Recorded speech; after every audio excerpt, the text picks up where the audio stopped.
Britain at least wants the best of both worlds and has just authorised the construction of a new nuclear power plant, the first in a generation. It'll be built by a French-led consortium. And according to the plan, it will help power the UK's grid for 50 years. And more now on the green versus conventional debate with Fred Roeder, the director of the Young Voices International Advocacy Group, joining us live here on RT. Thanks very much for coming on the programme today. Let's get straight to it here. The biggest argument being that green energy is pushing the prices up. Now, look, I understand it's a bit of a complicated subject, but can you melt it down for us and explain how is that possible? Yes, so let me try to explain it with a simple example.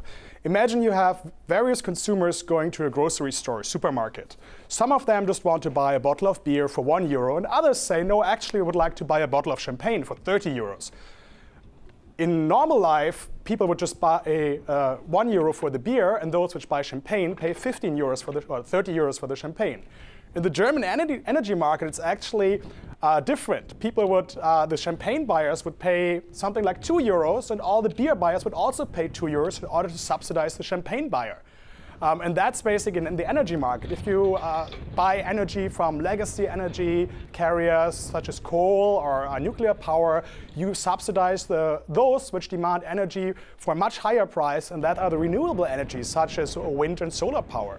But when you bring up issues, if I can just jump in here, Fred, just for a moment though, because you brought up the issue of coal power, you talk about renewable power, that of nuclear power, but I suppose at the end of the day, Fred, transitioning to new power sources was never going to be easy. I mean, of course there are going to be some hiccups involved. Is it as simple as that?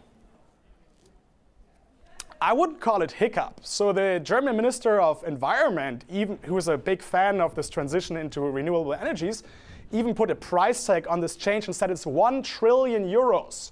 €1 trillion means that all companies and all individuals in Germany have to work 180 days just to pay that sum. In these 180 days, they don't earn any money to pay for their healthcare bill, to pay for their food, or to pay for their housing.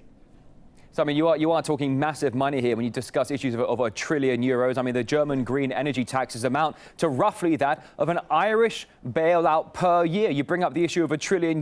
Can I ask you this, though, Fred? Why is Germany so adamant? For example, France or the UK have no problem with conventional and nuclear power. Why does Berlin? It happens when policies, especially energy policy, is conducted with ideologic beliefs and not common sense understanding how actually supply and demand works. So let me just explain that. If you produce renewable energies in Germany, you have a guaranteed price the consumers have to pay for this energy. That means you can just produce, even if no one actually wants to have your energy, you are entitled to sell it. And that created in Germany a so-called energy bubble. So a lot of people like farmers or municipalities are producing energy no one actually needs, but they're entitled to sell it. And at the end, it's consumers paying it. And even when you say in your report that industry has to pay higher costs, at the end, it's consumers which have to bear these higher costs industry have to pay, because at the end, products will be more expensive if the energy to produce these products is more expensive. So as you're saying, at the end of the day, it's a consumer who has to bear the burden, the brunt of the additional costs. But let me ask you this, Fred, at the end of the day as well, who is profiting?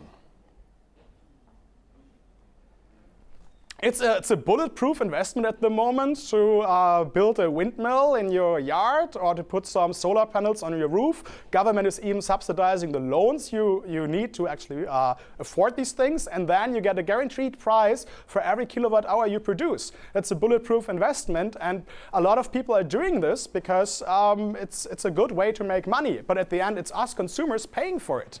And let me just point this out. Germany actually has an oversupply of energy at the moment. There's often way too much energy in the power grid. So Germany has to get rid of the energy. And they pay other countries to actually accept this energy. Countries such as the Czech Republic and France have to take Germany's energy, especially when it's very windy or sunny. And then in other days, for instance, in a winter day, especially the more we get rid of fossil powers and nuclear power, in cold winter days where there's maybe even no wind, consumers, the Germans, will have to buy French nuclear power to actually lighten the Christmas tree. So it's bizarre. It's actually not getting rid of nuclear power, it's just outsourcing it. to France or the It's Czech incredible, Republic. Fred. You say that as Germany sometimes finds itself with too much power. Still, though, the burden of the price falls on the shoulders of the consumer. Fred Roeder, the director of Young Voices International, the advocacy group, thank you so much for joining us here on RT Today. Thank you.